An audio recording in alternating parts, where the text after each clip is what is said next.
തിരുവചന സന്ദേശങ്ങൾ ശ്രവിക്കുന്നതിനായി ഭാഗ്യവചനധാര ഇന്ന് തന്നെ സബ്സ്ക്രൈബ് ചെയ്യുക.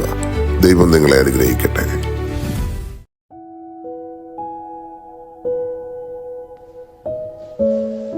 ദൈവ തിരുനാമത്തിന് മഹത്വമുണ്ടായിരിക്കട്ടെ.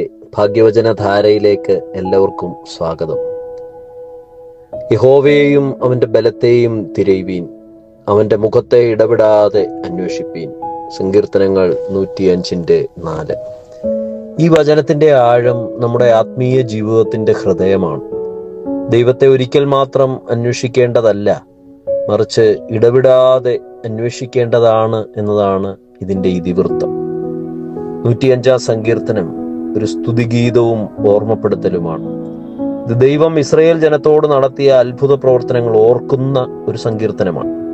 ദാവീദ് രാജാവ് ഈ സങ്കീർത്തനം എഴുതിയതായി വിശ്വസിക്കും. ഇത് പ്രധാനമായും അബ്രഹാം മുതൽ ആരംഭിച്ച് യോസേഫും മോശയും വരെ ദൈവം തന്റെ ജനത്തെ നയിച്ച ചരിത്രം ഓർമ്മിപ്പിക്കുന്നു. ഇസ്രായേൽ ജനങ്ങൾ പലപ്പോഴും ദൈവത്തെ മറന്നുപോയപ്പോൾ ഈ സങ്കീർത്തനം അവരെ വീണ്ടും വീണ്ടും ദൈവത്തെ അന്വേഷിക്കുവാൻ പ്രേരിപ്പിക്കുന്നു. ഒന്നാമതായി, സീക്ക് ദി ലോർഡ്, യഹോവയെ തിരവീൻ. ദൈവത്തെ അന്വേഷിക്കുക എന്നത് വെറും പ്രാർത്ഥന മാത്രമല്ല, അതൊരു ജീവിത ശൈലി തന്നെയാണ്.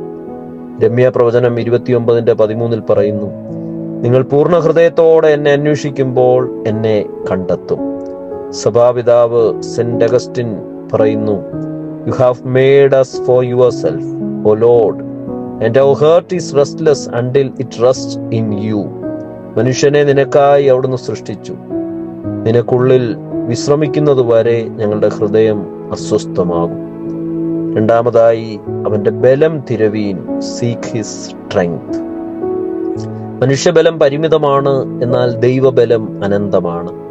യെശയ്യാ പ്രവചനം 40:31, യഹോവയെ കാത്തിരിക്കുന്നവർ ശക്തിയെ പുതുക്കും. കോറി ടെൻ ബൂം പറഞ്ഞു, never be afraid to trust an unknown future to a known God. അറിയാത്ത ഭാവിയെ അറിയപ്പെടുന്ന ദൈവത്തിൽ ഏൽപ്പിക്കുവാൻ ഭയപ്പെടേണ്ട. 3, അവന്റെ മുഖത്തെ ഇടപെടാതെ അന്വേഷിപ്പീൻ, സീക്ക് ഹിസ് ഫെയ്ത്ത് കണ്ടിന്യൂലി. ഇത് സ്ഥിരമായ ബന്ധത്തെ സൂചിപ്പിക്കുന്നു. ഞായറാഴ്ച മാത്രം അല്ല ദൈവത്തെ അന്വേഷിക്കേണ്ടത്, ഓരോ ദിവസവും ഓരോ നിമിഷവും ദൈവ സാന്നിധ്യം അന്വേഷിക്കണം. 1 തെസ്സലോനിക്കർ 5:17 വായിക്കുന്നു, നിരന്തരമായി പ്രാർത്ഥിപ്പീൻ. A.W. ടോസർ എന്ന ചിന്തകൻ പറഞ്ഞു, what comes into our minds when we think about God is the most important thing about us. ദൈവത്തെക്കുറിച്ച് നമ്മൾ ചിന്തിക്കുന്നത് നമ്മുടെ ജീവിതത്തെ നിർണയിക്കുന്നു. ദൈവത്തെ അന്വേഷിക്കുക, ദൈവത്തിന്റെ ബലം ആശ്രയിക്കുക, ദൈവത്തിന്റെ സാന്നിധ്യത്തിൽ സ്ഥിരമായി ജീവിക്കുക. ഇതൊരു വിശ്വാസിയുടെ ദിനചര്യയായി മാറണം. ഇന്ന് ലോകം നമ്മെ പലതിലേക്കും തിരിക്കുന്നു, സമ്പത്ത്, പദവി, വിജയം. പക്ഷെ ഈ വചനം നമ്മെ ഓർമ്മിപ്പിക്കുന്നു, ദൈവത്തെ അന്വേഷിക്കുന്നവൻ ഒരിക്കലും ശൂന്യമായി പോകുകയില്ല.